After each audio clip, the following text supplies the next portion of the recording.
저는 모태신앙으로서 믿음의 가정에서 태어났습니다. 어릴 때를 떠올려 보자면 교회에 있는 어린이집을 다니며 주일마다 아빠 손을 잡고 교회에 갔던 기억이 어렴풋이 납니다. 제가 6살 때 한 번 교회를 옮겼는데 그 교회를 13년 동안 다녔습니다. 그 교회가 이단이었던 사실을 19살이 돼서야 교회를 나오고 나서 알게 되었습니다. 초등학생 때는 아무 생각 없이 다니다가 사춘기가 오고 중학생, 고등학생 때는 진정으로 웃으며 예배를 드린 적이 없다는 사실 또한 깨달았습니다. 저를 볼모 삼아 부모님을 협박하는 교회의 모습에 저는 그만 무너져 내리고 말았습니다. 다 포기하고 싶었습니다. 항암 치료를 하고 있는 아버지와 마음이 병든 엄마, 수험생 언니가 있는 집은 저에게 온전한 안식처가 아니었습니다. 학교 성적은 바닥을 치고 친구 관계도 원만하지 않아 두려움이 몰려왔습니다. 13년 동안 내가 비록 지금은 이 모양 이 꼴이지만 언젠가 이 상황에서 벗어나 행복해지고 싶다는 소망 하나 붙잡고 살아왔는데 그 소망이 송두리째 사라져 버리는 것 같았습니다.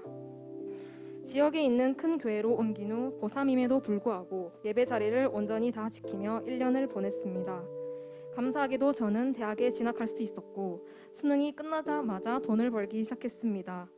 그 이후 건강에 무리까지 왔지만 당장 내 손에 떨어지는 돈만을 쫓아 돈을 버는 데에만 힘썼습니다. 그러던 도중 코로나19로 인해 현장 예배가 불가능하게 되면서 저의 작은 믿음마저 사라져가는 것을 느꼈습니다. 예배는 더 이상 기다려지지 않을 뿐더러 부담이 되었고 주일이 오지 않기만을 기다리는 지경에까지 이르게 되었습니다. 그러던 중 친구를 통해서 저의 행복 모임이 열리게 되었고 진정한 행복과 더불어 하나님 말씀의 진정한 의미를 새로 배우게 되었습니다. 처음 우리 교회에 와서는 한 달 동안은 그냥 눈물만 흘렸던 것 같습니다. 그동안 속아왔던 시간에 대한 억울함, 왜 진작 나를 구해주지 않으셨을까 하는 하나님을 향한 원망,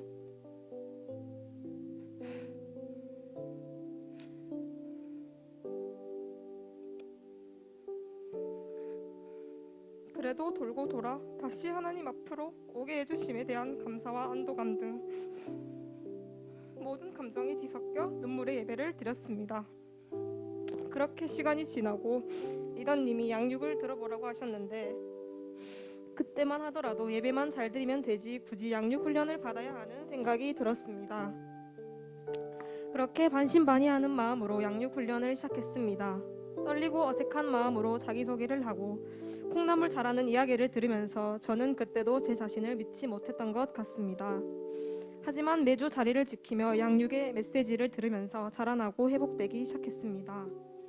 큐티하는 법을 몰랐던 제게 큐티하는 방법에 대해서 자세히 알려주시고 셀가족 모임 또한 대그룹 축제 예배와 동일한 예배임을 깨닫게 하시며 셀가족 모임의 중요성을 알게 해주셨습니다. 기도하는 법을 알려주시며 응답의 기쁨을 누리게 하시고 수레바퀴의 삶을 살려면 어떻게 해야 하는가 등의 기초를 탄탄하게 다지는 시간이었습니다. 교회를 오래 다녔지만 누구보다 하나님 앞에서 무지했던 제가 양육 훈련을 통해서 새롭게 하나님의 자녀로 태어났습니다. 1권 마지막 메시지가 특히 기억에 남습니다. 하나님의 자녀는 시련은 있을지라도 실패는 없다라는 말인데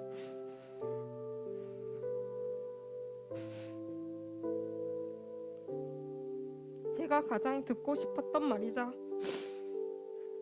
제가 걸어가고 있는 길이 맞다고 응답해 주신 것 같아 남몰래 눈물이 났습니다.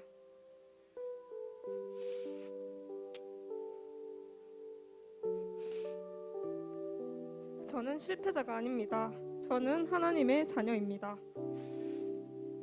이 문장을 한치 의심 없이 스스로 온전히 믿어 입 밖으로 내뱉는 데에만 14년이 걸렸습니다.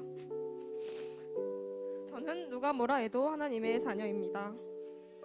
어떤 시련이 와도 제 곁에는 하나님이 계시기에 더 이상 두려움에 사로잡히지 않을 것입니다. 이제 저는 하나님의 자녀로서 기도응답의 기쁨과 제 삶과 가정에서 일어나는 여러 가지 축복들로 인해 행복한 하루하루를 누리며 살아가고 있습니다. 아버지의 완전한 암 완치 판정 및 건강 회복, 어머니의 정신과 육체의 온전한 회복, 언니의 진정한 행복, 가정의 회복이 저희 가정에도 일어났습니다. 저 또한 우리 교회를 만나 마음의 상처들이 치유되고 있습니다. 내 시작은 미약하였으나 내 나중은 심히 창대하리라. 욥기서 8장 7절 말씀. 아멘. 하나님께서는 제가 회복이 되고 난 후 제 주위 사람들의 아픔을 보게 하셨습니다. 10년 동안 알지 못했던 가장 오래된 친구의 깊은 속마음을 알게 하시고 지금껏 하나님을 믿는다고 한마디조차 하지 못했던 제가 친구에게 행복 모임을 권할 수 있는 용기를 내게 하셨습니다. 그리고 하나님의 인도하심 따라 행복 모임이 잘 열리고 있습니다. 이 친구 외에도 여러 명의 베스트를 붙여주시어 저를 하나님 옆에서 떨어지지 않게 단련시키시고 있습니다. 또한 다른 교회를 다니시는 부모님을 우리 교회에 초대할 수 있는 기회를 열어주셔서 제가 부모님은 부모님의 친구를, 친구분은 자신의 딸을 하나님 앞으로 이끄는 연결다리로 써주셨습니다.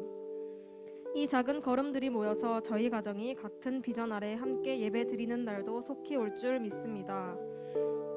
우리 교회에서 예배를 드린 후 부모님께서 누구보다 기뻐하시고 드디어 제가 하나님 앞에서 올바른 건강한 교회를 다닐 수 있게 되어서 마음이 놓인다고 말씀하셨습니다. 그 말의 뜻을 잘 알기에 저는 하나님께 너무 감사했고 눈물이 폭포수처럼 쏟아졌습니다. 내일을 두려워하던 제가 하나님을 만나고 내일이 기다려지기 시작합니다. 매일 주어지는 하루가 감사하고 행복합니다.